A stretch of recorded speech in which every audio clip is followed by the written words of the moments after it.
Kwa majina naitwa Dr. Heri Kagia, ni mganga mkuu mkoa wa Lindi. Kwa siku mbili za tarehe 5 na 6 mwezi wa 3 2025, tulifanikiwa kwa kushirikiana na Baraza la Pharmacy Tanzania kufanya kazi ya ukaguzi wa maduka ya dawa muhimu tunaita DLDM, lakini na pharmacy katika halmashauri zilizopo katika mkoa wetu wa Lindi. Na shughuli hii tumeifanya ikiwa ni sehemu ya majukumu yetu kwa kushirikiana na Baraza la Famasia kuhakikisha kwamba tunalinda afya ya mlaji kwa maana ya mtumiaji.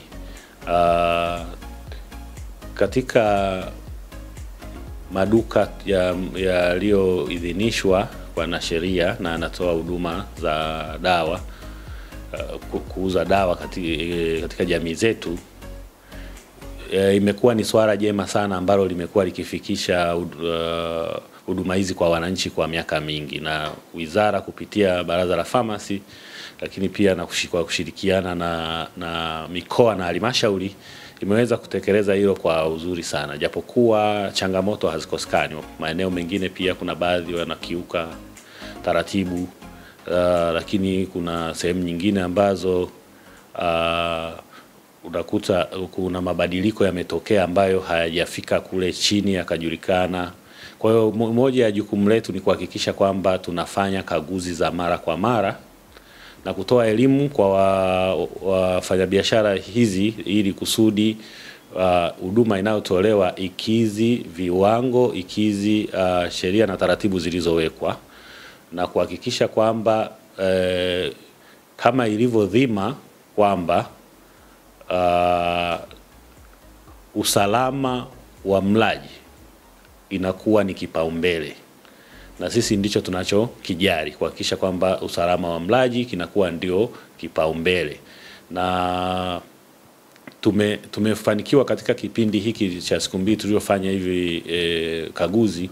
Kuna maeneo tumebaini yanakwenda vizuri na sheria na kanuni zinafuatwa, lakini kuna maeneo ambayo tukabaini yalikuwa na mapungufu, aidha kwa kujua au kwa kutokujua, lakini tumeweza kufanikiwa kutoa elimu, na pale ambapo tuliona mapungufu ni makubwa zaidi kuweza kusitisha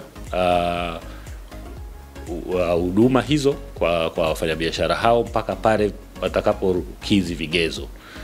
Ni watake wafanyabiashara maduka ya dawa muhimu na pharmacy kufuata vigezo, sheria na taratibu zilizowekwa, lakini pale ambapo watakuwa wanaona wana changamoto wasisite kuwasiliana na ofisi za waganga wakuu wa mikoa, ofisi za waganga wakuu wa halmashauri, ili waendelee kupata miongozo na waweze kutenda kazi yao pasipo kuwa na ukiukwaji wa sheria na taratibu. Kwa maana hiyo tutakuwa tumeziweka afya za Wanalindi katika mikono salama.